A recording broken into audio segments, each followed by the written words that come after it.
Welcome to Black Market, where creativity meets community meets consciousness. This taxes happens at two levels, from a federal level and from a state level.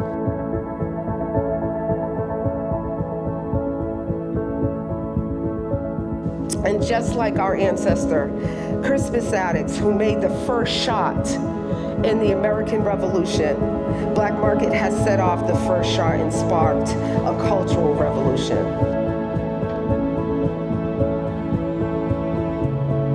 We are a bona fide movement.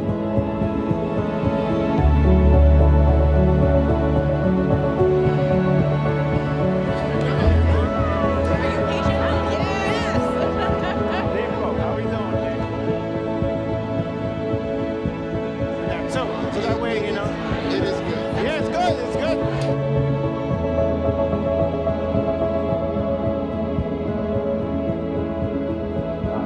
Personally, I grew up in Framingham. I have family in Worcester, so naturally,